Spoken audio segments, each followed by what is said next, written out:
സജീവ് സാറിന്റെ കമന്റിനുള്ള റിപ്ലൈ ഞാൻ തന്നു. അതിൽ ഒരുപാട് ഉത്തരങ്ങളുണ്ട്. നിങ്ങൾ ചോദിച്ച ഉത്തരങ്ങളിൽ ഇപ്പൊ ഇതിന് വീണ്ടും 3 കമന്റ് ഇട്ടിട്ടുണ്ട്. ദൈവം മുകളിലോ താഴ്ത്തോ, കർമാതീത അവസ്ഥ, ദേവത. പിന്നെ ഒരു ക്വസ്റ്റ്യൻ ഉണ്ട്, നെറ്റിത്തടത്തിൽ ആരാ വായിക്കുന്നത്. ഇത്രയും ക്വസ്റ്റ്യൻസിൽ നിങ്ങൾ വീണ്ടും കമന്റ് ഇട്ടുകൊണ്ടിരിക്കുക. ഞാൻ ഇതിന്റെ മുന്നേ ഒരു കാര്യം പറഞ്ഞിട്ടുണ്ടായിരുന്നു, സംശയം ഉണ്ടാവും. സംശയം ആർക്കും ഉണ്ടാവുള്ളൂ? ഒന്ന് നന്നായി പഠിച്ചവർക്ക് സംശയം വേണം. പിന്നെ ഒരു പുണ്ണാക്കും അറിയാത്തവർക്കും സംശയം ഉണ്ടാവും. അതായത് പഠിപ്പിക്കുന്ന സമയത്ത് പഠിക്കാതെ മുന്നോട്ട് പോയി അവർക്ക് പിന്നീട് സംശയങ്ങളോട് സംശയം കാണും. ഇപ്പോഴത്തെ സംശയം എന്താ വെച്ചാൽ ദൈവം മുകളിലോ താഴെ. അപ്പൊ നിങ്ങൾ സത്യം പറഞ്ഞ ബ്രഹ്മകുമാരീസിന്റെ ക്ലാസ് അറ്റൻഡ് ചെയ്തിരുന്നു എന്നാണ് നിങ്ങൾ പറയുന്നത് പണ്ട്. അത് കഴിഞ്ഞിട്ട് നിങ്ങൾക്ക് ആകെ സ്ട്രെസ്ഡ് ആയി, അങ്ങനെയായി ഇങ്ങനെയായി കാര്യങ്ങളൊക്കെ പറയും. അപ്പൊ ഇത്രയും കാലം നിങ്ങൾക്ക് ബ്രഹ്മകുമാരീസിൽ നിന്നും അതിൽ നിന്നുള്ളൊരു വ്യക്തത കിട്ടിയിട്ടില്ലെങ്കിൽ ഈ ഒരു വീഡിയോ വഴി എനിക്ക് നിങ്ങൾക്ക് അതിനൊരു വ്യക്തത തരാൻ പറ്റില്ല. പക്ഷെ അതിനുള്ള വ്യക്തത ഞാൻ തരാം. അതിന് നിങ്ങൾ നേരിട്ട് എൻ്റെ അടുത്തേക്ക് വരണം. വെറുതെ വ്യക്തത വന്നിട്ട് കാര്യമില്ല, അനുഭവം തരാം. ദൈവം മുകളിലാണോ താഴെയാണോ അതിനുള്ള അനുഭവം തരാം. അതിന് അനുഭവം ഉണ്ടാക്കാനായിട്ടുള്ള 1-2 ഇൻസ്ട്രുമെന്റ്സുകൾ ഞാൻ ഉണ്ടാക്കിക്കൊണ്ടിരിക്കും. ഇൻസ്ട്രുമെന്റൽ അനുഭവമാണ് ഇവിടെ പ്രാക്ടിക്കലായിട്ട് വേണ്ടത്. പിന്നെ കർമ്മതീതാവസ്ഥ കർമ്മത്തിലിരുന്നുകൊണ്ടാണ്, ശരീരത്തിലിരുന്നുകൊണ്ടാണ്. സത്യമാണ്, അത് കറക്റ്റാണ്.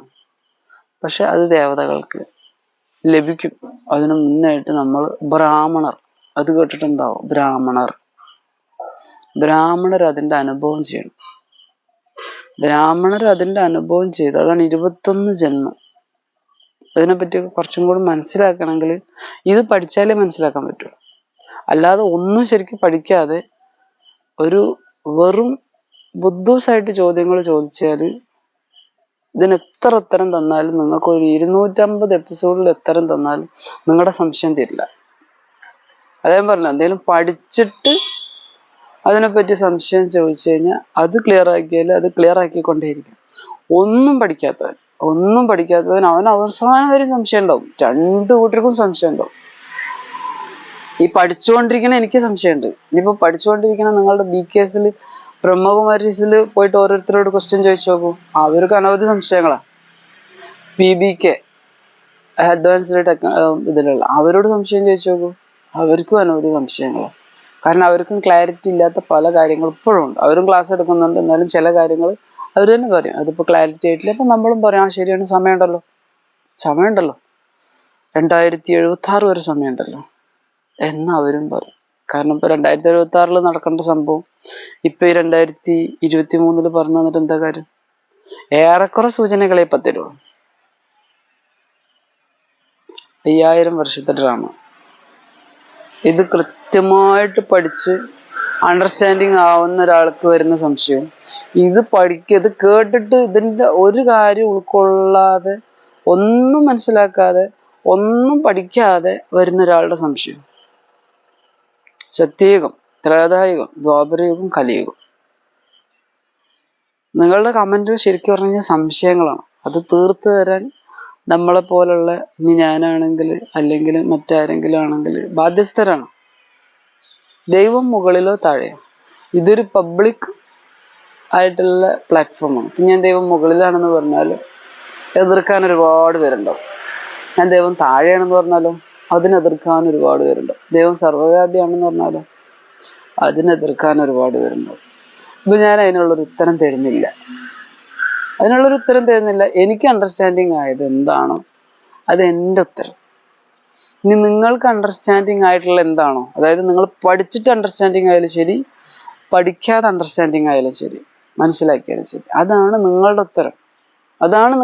റിയാലിറ്റി. അതായത് കുറച്ചു മുന്നേ സത്യസന്ധതയുടെ ഒരു ഇതിപ്പോ ഇന്ന് ഇട്ടുകൊണ്ടിരിക്കുന്നുണ്ട്. സത്യമായ സംഭവങ്ങൾ സത്യസന്ധതയാണ്.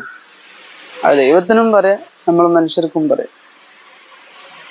പക്ഷെ അതിലുള്ള കുറേ കളവുകൾ, നിരവധി കളവുകൾ ആർക്കും വേണമെങ്കിലും പറയാം. ഒരു സത്യസന്ധമായ കാര്യത്തിന് നിരവധി കളവുകൾ. അപ്പൊ ഞാൻ ഓൾറെഡി ക്രിമിനലാണ്. തിരൂർ പോലീസ് സ്റ്റേഷനിൽ ഞാന്, അമ്മ, പെങ്ങള് ക്രിമിനൽസ് ആണ്. ഇത് സത്യസന്ധമായ സംഭവമായിട്ട് അവിടെ പോലീസ്, SI, അവിടുത്തെ റാങ്കിലുള്ള 2-3 SIമാരെ എഴുതി വെച്ചതാണ് ക്രിമിനൽ. അതിന്റെ നടപടികൾ നമ്മൾ നേരിട്ടുകൊണ്ടിരിക്കുകയാണ്. എന്ത് നേരിട്ടുകൊണ്ടിരിക്കുന്നു? അടിപൊളിയായിട്ട് ജീവിച്ചുകൊണ്ടിരിക്കുന്നു.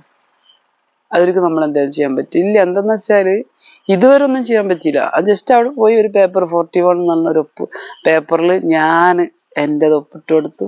ഞാൻ തന്നെ എൻ്റെ പെങ്ങളെ പേരിൽ ഇതിൽ ഒപ്പിട്ട് കൊടുത്തു. അമ്മയെ കൊണ്ട് അമ്മയുള്ള സ്ഥലത്ത് പോയിട്ട് അമ്മയുടെ ഇത് ഒപ്പിട്ട് കൊടുത്തു.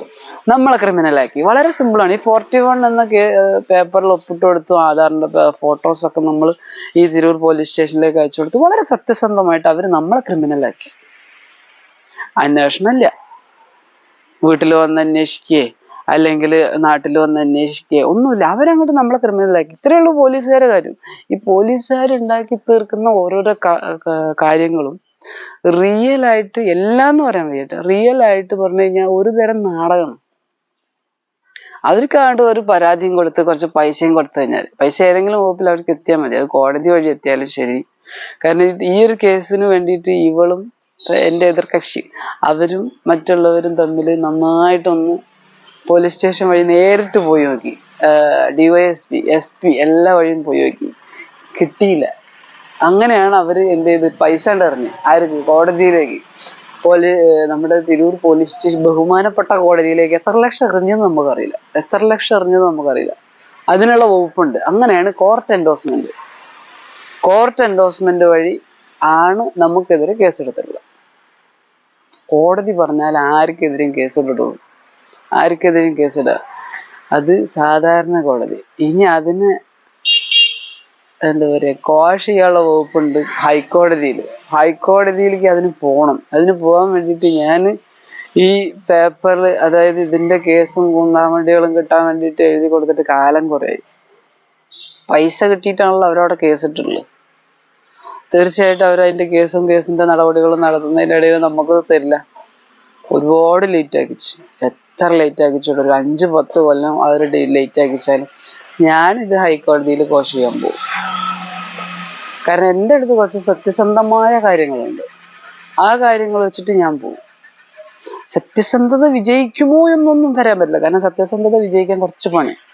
എന്നാൽ കള്ളനെ വിജയിക്കാൻ വലിയ പ്രയാസമില്ല. കാരണം കള്ളൻ ഓൾറെഡി പ്ലാൻ ചെയ്തിട്ടാണ് എല്ലാ കാര്യങ്ങളും ചെയ്തിട്ടുള്ളത്. ഒരു കള്ളൻ, അതായത് ഇപ്പം നമ്മുടെ വീട്ടിൽ ഇപ്പൊ എന്നെ സംബന്ധിച്ച് പറയുകയാണെങ്കിൽ വലിയൊരു കള്ളൻ തന്നെയാണ് ഈ കേസ്. എതിർകക്ഷി അവര് വലിയൊരു കളവ് പാകത്തിലാണ്. കാരണം അച്ഛൻ പോലീസാണ്. ആൾക്ക് എല്ലാ നൂലാമാലകളും അറിയാം അന്നത്തെ കാലത്ത്. പക്ഷെ ആൾക്ക് ഇപ്പൊ ബുദ്ധിയില്ല എന്നുള്ളത് നമുക്ക് തെളിയിക്കാൻ പറ്റും. എനിക്ക് തെളിയിക്കാൻ പറ്റും. കാരണം എന്താ പറയുക, അഡ്വാൻസ്ഡ് ടെക്നോളജികൾ, അതിനെപ്പറ്റി അന്തം കൊണ്ടുമില്ല. അവളെ വീട്ടിൽ കുറച്ചെങ്കിലും ആൾക്കാർക്ക് വേണമെങ്കിൽ അവളെ ഏട്ടന് വേണം. പക്ഷെ ആള് ഗൾഫിലല്ലേ. അവിടുത്തെ കുറേ കള്ളത്തരങ്ങൾ ചെയ്തുകൊണ്ടേയിരിക്കുകയാണ്. ചാർട്ടേഡ് അക്കൗണ്ടന്റ് ആണ്.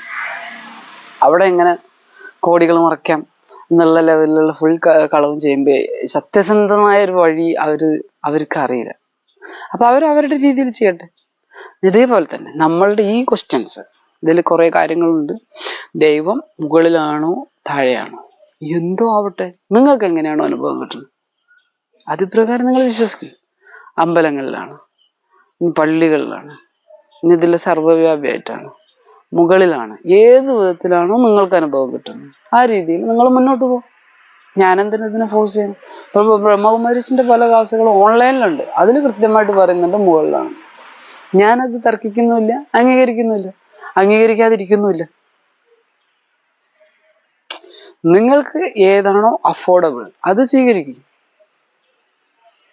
പിന്നെ കർമാതീതാവസ്ഥ കറക്റ്റാണ്. കർമാതീതാവസ്ഥ ശരീരത്തിൽ ഇരുന്നു കൊണ്ട് അനുഭവിക്കേണ്ട സംഭവമാണ്. അത് അനുഭവിച്ചവര് വേറുള്ളവർക്ക് കാണിച്ചു കൊടുക്കാൻ പറ്റുമോ? ഞാനത് അനുഭവിച്ചു, അതെനിക്ക് വേറെയുള്ളവർക്ക് കാണിച്ചു കൊടുക്കാം. നിങ്ങൾക്കും അതിൻ്റെ അനുഭവം വേണമെന്നുണ്ടെങ്കിൽ ഇങ്ങനെ കുറച്ച് ഓപ്ഷൻസ് ഉണ്ട്. നമ്മുടെ കൂടെ കുറച്ച് സമയം നിങ്ങൾ ഒരു 20 ദിവസം അല്ലെങ്കിൽ ഒരു 40 ദിവസം ഇത്രയും സമയം നിങ്ങൾ നിങ്ങൾക്ക് അതിൻ്റെ ഒരു അനുഭവം, റിയൽ അനുഭവം തരാം എന്ന് പറയാനായിട്ടുള്ള കുറച്ച് ആളുകളൊക്കെ ഉണ്ടാവും. പല ആളുകളും. ഇപ്പം ഞാൻ വേണമെങ്കിൽ പറയാം, നിങ്ങൾ എൻ്റെ കൂടെ ഒരു ഇത്ര സമയം ഇത്ര ഏരിയയിൽ നമുക്ക് വ്യക്തമായ സംഭവങ്ങൾ, വ്യക്തമായ ഇൻസ്ട്രുമെന്റ്സുകൾ ഇതിനൊക്കെ ഇൻസ്ട്രുമെന്റുകളുണ്ട്, എന്തിനും ഇൻസ്ട്രുമെന്റ് ഉണ്ട്. റിയൽ ആയിട്ട് അനുഭവിക്കാം, അതിനുള്ള ഇൻസ്ട്രുമെന്റുകളുണ്ട്. അതുവഴി നിങ്ങൾ അനുഭവിച്ചിട്ട് പിന്നെ നിങ്ങൾ പുറത്തു പോകും. എന്നിട്ട് നിങ്ങൾ കർമ്മം ചെയ്യും. കർമാതീതാവസ്ഥ കറക്റ്റാണ്. അത് മാത്രമാണ്, കർമാതീതാവസ്ഥ മാത്രമാണ് ഇതിലുള്ളത്. ഇച്ഛാമാത്രം അവിദ്യ ഇതില്ലേ. അങ്ങനെ എന്തെല്ലാം സ്ഥിതികളുണ്ട് ഇതില്. അശരീരി സ്ഥിതി അതില്ലേ. പിന്നെ ഫരിസ്ഥാസ്ഥിതി, ഫരിസ്ഥാസ്ഥിതി ഡബിൾ ലൈറ്റ് ഫരിസ്ഥ അതില്ലേ, അതെവിടെ അനുഭവിക്കും. പിന്നെ ദേവതാസ്ഥിതി. ദേവതാസ്ഥിതി നമ്മുടെ ശരീരത്തിൽ അനുഭവിക്കാൻ പറ്റും, നമ്മുടെ ശരീരത്തിൽ ഇരുന്നു കൊണ്ട് അനുഭവിക്കാൻ പറ്റും. കർമാതീത അവസ്ഥയാണ്, ഇച്ഛാമാത്ര അവിദ്യയാണ്.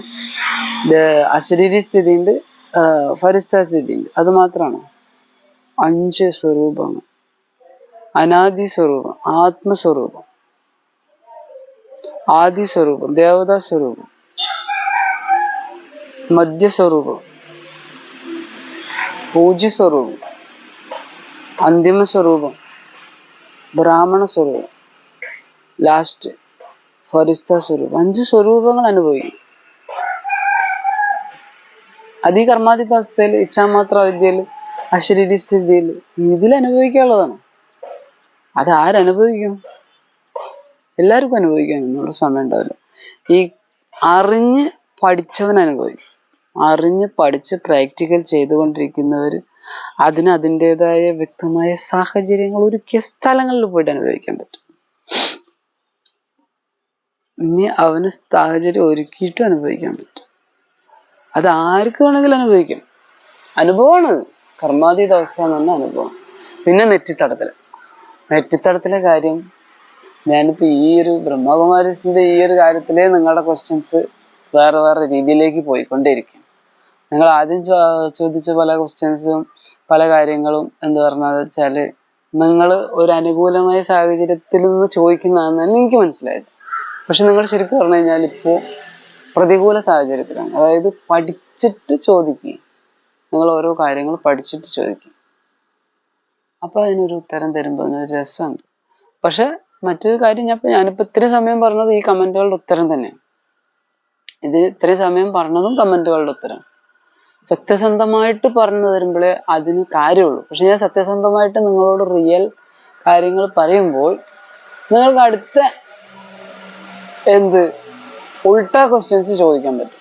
ഈ ഉൾട്ടാ ക്വസ്റ്റ്യൻസിന് ഉത്തരം തരിക എന്ന് പറഞ്ഞാൽ ഒരു അധ്യാപകനെ സംബന്ധിച്ച് ഒരു കുട്ടി ഒരു ഉൾട്ടാ ക്വസ്റ്റ്യൻ ചോദിച്ചു കഴിഞ്ഞാൽ അധ്യാപകൻ എന്ത് ചെയ്യും? തൽക്കാലം എന്തോ ചെയ്യും? നമ്മളൊരു 1ാം ക്ലാസ്സിൽ പോണ കുട്ടി, 1ാം ക്ലാസ്സിൽ പോണ കുട്ടി വലിയ വലിയ ക്വസ്റ്റ്യൻസ് ഒന്നും ചോദിക്കില്ല. എന്നാലും ചിലപ്പോൾ അധ്യാപകരെ വട്ടം കറക്കുന്ന ചില ക്വസ്റ്റ്യൻ ചിലര് ചോദിക്കും. ഞാനിപ്പോ അടുത്ത് ഒരു വീഡിയോ കണ്ടിട്ടുണ്ട്, അത് എനിക്ക് കൃത്യമായിട്ടൊന്നും ഓർക്കണില്ല. എന്നാലും ഒരു ചെറിയൊരു കുട്ടി, ഒരു നഴ്സറി കുട്ടി അങ്ങനെ എന്താണ്, യൂട്യൂബിലൊക്കെ നല്ല വൈറലായൊരു ക്വസ്റ്റ്യനാണ്. അതിന്റെ ഓർമ്മ അങ്ങോട്ട് കിട്ടുന്നില്ല. ആ ക്വസ്റ്റ്യൻ ചോദിച്ചപ്പോ ഈ ടീച്ചർ അതിനൊരു ഉത്തരം കൊടുത്തു. ആ കുട്ടി തൽക്കാലം കണ്ട് വിശ്വസിക്കും. തൽക്കാലല്ല, ആ കുട്ടിക്ക് അതിന്റെ റിയൽ ആയിട്ടുള്ള ഉത്തരം കിട്ടുന്നവരെ ആ കുട്ടി വിശ്വസിക്കും. പിന്നെ അതിനെ ബൂസ്റ്റ് ചെയ്യാൻ വേണ്ടിയിട്ട് കുറച്ച് സുഹൃത്തുക്കൾ ഈ ടീച്ചർ പറയുന്ന കാര്യത്തിനെ സപ്പോർട്ട് ചെയ്ത് അവന്റെ അന്ത്യം വരെ അതേ കാര്യം തന്നെ പറയുകയാണെങ്കിൽ അത് പക്കാ വിശ്വസിക്കും. നമ്മുടെ എല്ലാം പ്രശ്നം ശരിയായ അധ്യാപകന് നല്ല ബോധമാണ്, റിയൽ ബോധമാണ്. സയന്റിഫിക്കലി, മാത്തമാറ്റിക്കലി എല്ലാ വിധത്തിലും ഉള്ള ഒരു അറിവുള്ളൊരു അധ്യാപകൻ ചില കാര്യങ്ങൾ പറഞ്ഞു കൊടുത്തതിന് അതിൻ്റെ പറകെ അല്ലെങ്കിൽ അതിൻ്റെ അതിൻ്റെ രീതിയിലെ കുട്ടികൾ മനസ്സിലാക്കുക. നേരെ മറിച്ച് വലിയൊരു അറിവ് ഇല്ലാത്ത, വിവേക ബുദ്ധി, സാമാന്യ ബുദ്ധി, പ്രകൃതിയിലുള്ള ബുദ്ധി, ഇതൊന്നും ഇല്ലാത്ത ഒരു അധ്യാപകൻ നല്ല റിയലായിട്ട് PhD മറ്റേ MSc എന്താ പറയുക, MTech BTech എല്ലാം എടുത്തിട്ടുള്ള ഒരു അധ്യാപകനാണെന്ന് തന്നെ വെക്കുക. പക്ഷെ ഇയാൾക്ക് കോമൺ സെൻസ് ഇല്ലാന്ന് വെക്കുക. പല കാര്യങ്ങളിലും ആത്മീയമായ ജ്ഞാനം ഇല്ലാന്ന് വിചാരിക്കുക. അയാൾ എന്താണോ പറഞ്ഞ് പഠിപ്പിക്കുന്നത് അത് കുട്ടികളുടെ ഉള്ളിലേക്ക് തറച്ചു കയറാണ്. ഈ തറച്ചു കയറിയ സാധനത്തിന് ഒന്ന് ബൂസ്റ്റ് ചെയ്യിക്കാനായിട്ട് കുറേ സുഹൃത്തുക്കളും ഈ അധ്യാപകൻ പഠിപ്പിച്ച കാര്യങ്ങൾ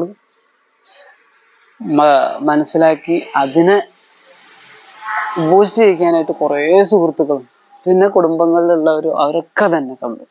ഇനിയിപ്പോ ലീഗലായിട്ട് ഇതാണ് ഇപ്പൊ ശരിക്കും പറഞ്ഞു കഴിഞ്ഞാൽ നടന്നുകൊണ്ടിരിക്കുന്നത്. നമ്മൾ കുറേ കാര്യങ്ങൾ പഠിച്ചു വെച്ചിട്ടുണ്ട്, എത്രയോ വർഷങ്ങളായിട്ട് നമ്മൾ പഠിച്ചു വെച്ചിട്ടുണ്ട്. എവിടെ നിന്ന് വിട്ടിട്ടാന്നറിയാം ശരിക്കും ആത്മീയമായ ജ്ഞാനം പഠിച്ചു വയ്ക്കുന്നത് ദ്വാപര യുഗം മുതൽ. അവിടെ ആദ്യം അവ്യഭിചാരി വ്യക്തി ആയിരുന്നു, പിന്നീട് അത് വ്യഭിചാരി വ്യക്തിയിലേക്ക് പോയി. അതിപ്പോ ഇന്ന് ഒരുപാട് തരംതിരിച്ച് ആകെ പരത്തി കിടക്കുന്നു. ഒരു ഉദാഹരണം പറയുകയാണെങ്കിൽ കാക്ക കാഷ്ടിച്ചത് ഒരു വടി എടുത്തിട്ട് അങ്ങോട്ട് പരത്തി കുറേ ചിത്രം വരച്ചു. അതേറ്റ് കാക്ക കാഷ്ടിച്ചാല് പല കളർ ഉണ്ടാവുമല്ലോ, വെള്ളയും കറുപ്പും ഒക്കെ കൂടെ ആയിട്ടുള്ള ഒരു കളറാണല്ലോ ഉണ്ടാവും. അതും കൊണ്ട് പല ചിത്രങ്ങളും വരച്ചു. അതങ്ങോട്ട് ഉണങ്ങി. അതിന്റെ മേലെ മെഴുകുണ്ടല്ലോ, മെഴുകണ്ട് ഉരുക്കി ഒഴിച്ചു. എന്നിട്ട് കാണുമ്പോ ഒരു ഭംഗിയുള്ള ചിത്രമായിട്ട് കാണാണ്. ഇതാണ് സത്യം. അതിന്റെ അകത്ത് ഈ മെഴുക് തൊട്ട് നമ്മൾ തൊട്ട് നോക്കാറില്ലേ, അത് തൊട്ട് നോക്കുമ്പോൾ മെഴുകാണ്, നല്ല റിയൽ മെഴുകാണ്. അടിയിൽ എന്താണ്? കാക്ക കാഷ്ടം. ഇത് മനസ്സിലാക്കാൻ ആർക്ക് കഴിയില്ല, അതിനെപ്പറ്റി മനസ്സിലാക്കാത്തതിന് കഴിയില്ല. എന്നാൽ ശരിക്കും അതിന്റെ അകത്ത് കാക്ക കാഷ്ടാണെന്ന് മനസ്സിലാക്കാനുള്ള ബുദ്ധി ആർക്ക് വേണം? വേറെ ആർക്കെങ്കിലും വേണം. അങ്ങനെയുള്ളവർക്ക് അത് പറയും. ആ മെഴുക് ഉരുക്കി കഴിഞ്ഞാൽ അതിൻ്റെ അകത്ത് കാക്കക്കാഷ്ടം തിരിച്ചറിയാൻ പറ്റും. എത്രയോ കാലങ്ങളായിട്ട് അത് ഉണങ്ങിക്കഴിഞ്ഞു, കാക്കക്കാഷ്ടം ഉണങ്ങിക്കഴിഞ്ഞു. ഞാൻ സയന്റിഫിക്കലായിട്ട് ലാബിൽ കൊണ്ടുപോയിട്ട് അത് കാക്കക്കാഷ്ടാണെന്ന് മനസ്സിലാക്കാൻ പറ്റും? മനസ്സിലാക്കാൻ പറ്റില്ല, കാരണം അത് ഉണങ്ങിക്കഴിഞ്ഞു. ഇനി ലാബിൽ കൊണ്ടുപോയിട്ട് എങ്ങനെയാണ് ഇത് കണ്ടുപിടിക്കുന്നത്? കാർബണിന്റെ കാര്യങ്ങളൊക്കെ വെച്ചുകൊണ്ട്, കാർബൺ ടെക്നോളജി അങ്ങനെ തന്നെയാണല്ലോ, അത് വെച്ചുകൊണ്ട് എങ്ങനെയാണ് ഇത് കണ്ടുപിടിക്കുന്നത്? നെക്സ്റ്റ് എനർജി കൊടുക്കുകയാണ്. എത്ര വർഷം പഴക്കമുണ്ട് എന്നറിയാൻ വേണ്ടിയിട്ട് നെക്സ്റ്റ് എനർജി കൊടുക്കുകയാണ്. ആ എനർജിയുടെ അനന്തരഫലമായിട്ടാണ് ഇത്ര കോടി വർഷം പഴക്കമുള്ള ഒരു പ്രത്യേക സാധനമാണ് അതെന്ന് മനസ്സിലാക്കുന്നത്. ഇപ്പൊ ഒരു മരം, അല്ലെങ്കിൽ ഇരുമ്പ്, അല്ലെങ്കിൽ സ്വർണം, അതല്ലെങ്കിൽ വജ്രം, അതിലേക്ക് കാർബണിന്റെ പ്രത്യേക രീതിയിലുള്ള പഠനം, അതിന് പ്രത്യേക രീതിയിലുള്ള ചലനങ്ങളെ കൊടുത്തുകൊണ്ടാണ് ഇത്ര വർഷം പഴക്കമുള്ളതാണെന്ന് അവർ പറയും.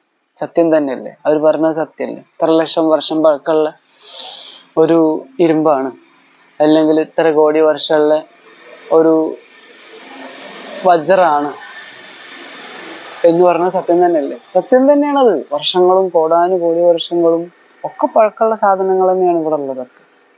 പക്ഷെ ഇന്നലെ എന്ന് പറഞ്ഞത് കോടാനുകോടി വർഷമുള്ള ഇന്നലെയാണോ? ആണ്. ഇന്ന് എന്ന് പറഞ്ഞത് കോടാനുകോടി വർഷം പഴക്കമുള്ള ഇന്നാണോ? ആണ്.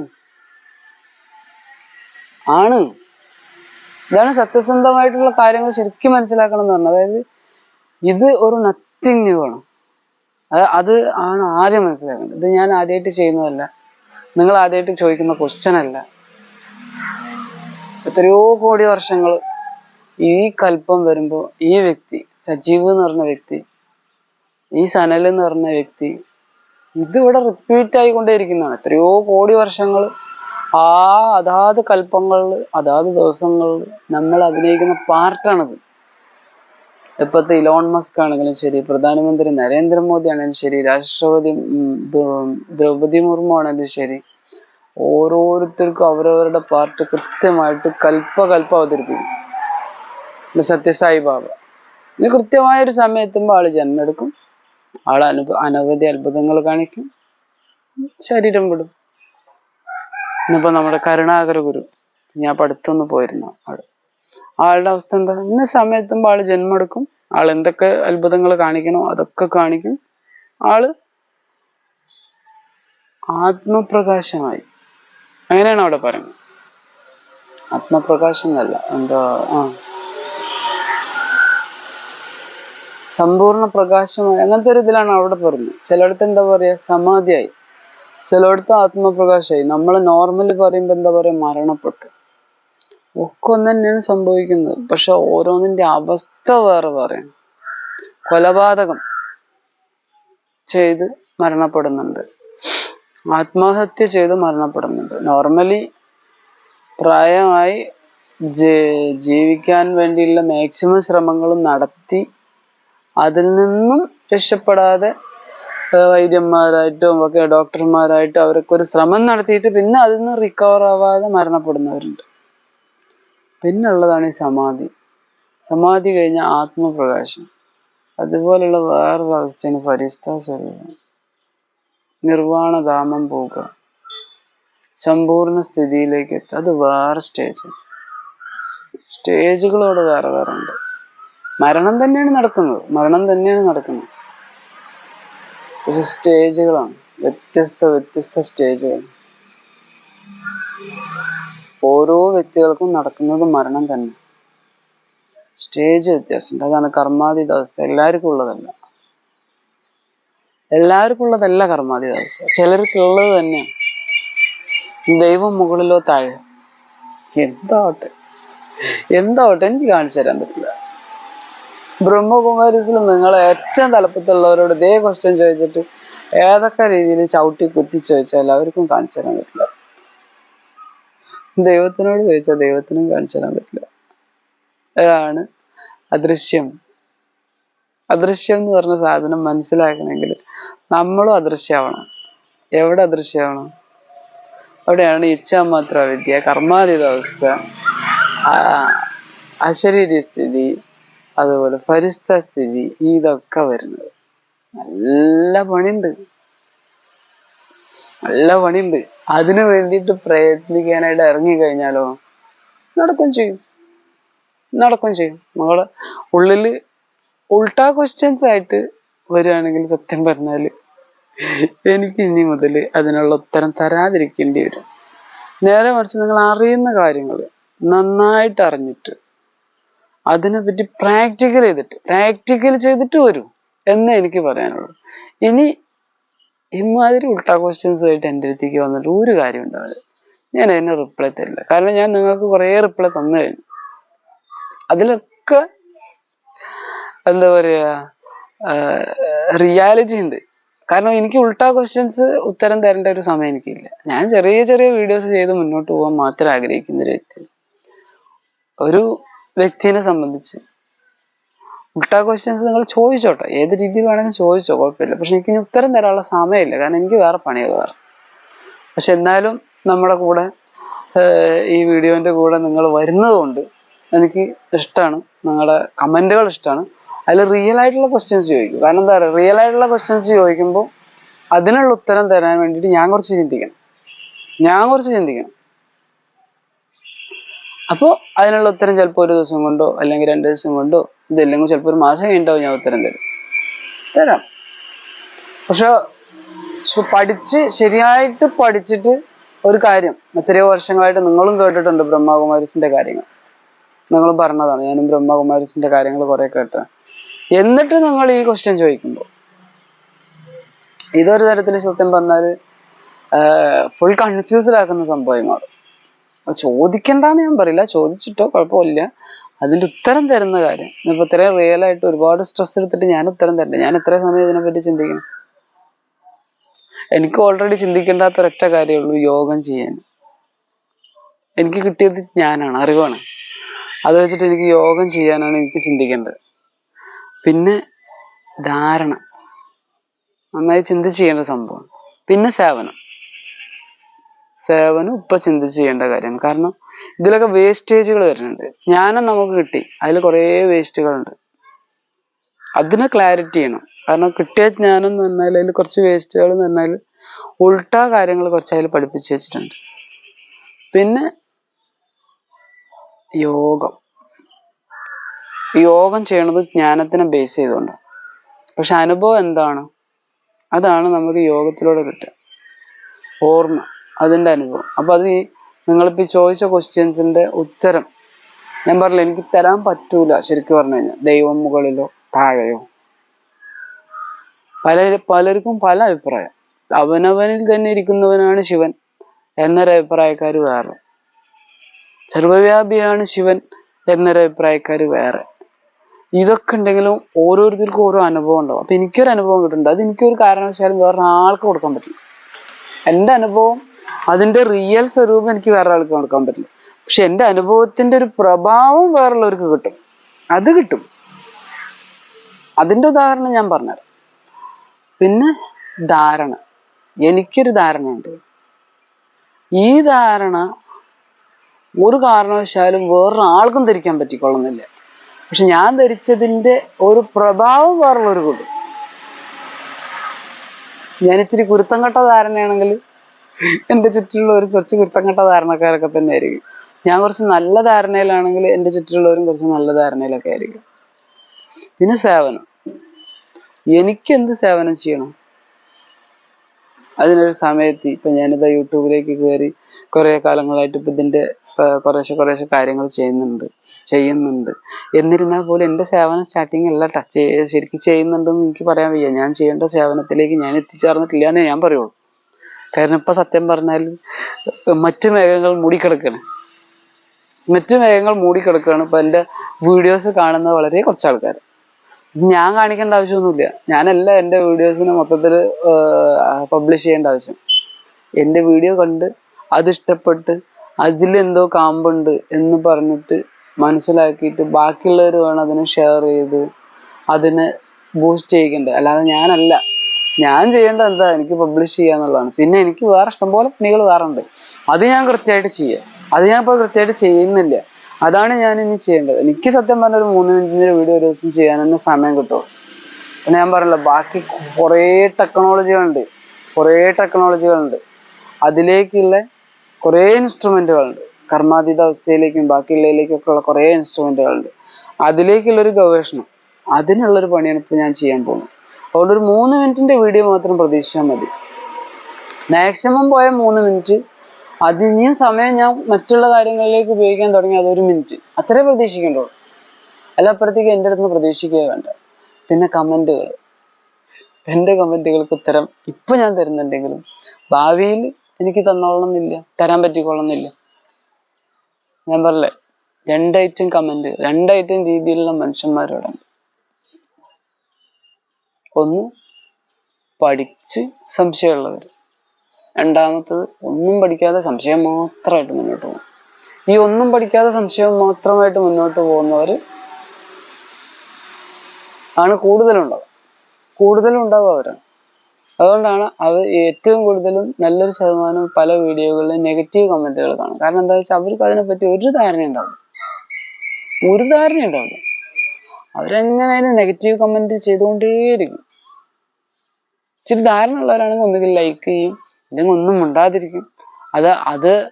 അതിനെ പറ്റി മനസ്സിലാക്കിയിട്ട് ആകെ ആശ്ചര്യസ്തബ്ധരായിട്ടിരിക്കും. ധാരണ ഉള്ളവനോ പിന്നെ അതിന്റെ അടുത്ത സ്റ്റെപ്പ് എന്താണെന്ന് പഠിക്കാനായിട്ട് ഇറങ്ങിത്തിരിക്കും. പഠിക്കാത്തവന് ധാരണ കിട്ടൂല. പഠിക്കാത്തവന് യോഗം കിട്ടൂല. ശരിക്കും പഠിക്കാത്തവന് യോഗം കിട്ടൂല. ശരിക്കും പഠിക്കാത്തവന് ശരിക്കും സേവനം ചെയ്യാൻ കഴിയില്ല. ഞാനെല്ലാവർക്കും കിട്ടും.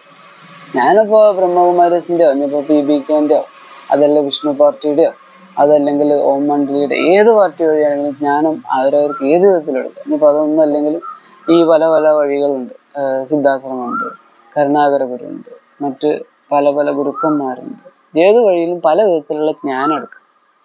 അത് പഠിച്ച് ഇത് പഠിച്ച് അതിൻ്റെ ഒരു റിയാലിറ്റി, അതാണ് സത്യസന്ധമായ സംഭവം, അവനവനിൽ മനസ്സിലാക്കാനുള്ള കഴിവും അതിനനുഭവിക്കാനുള്ള കഴിവും എല്ലാവർക്കും കിട്ടില്ല.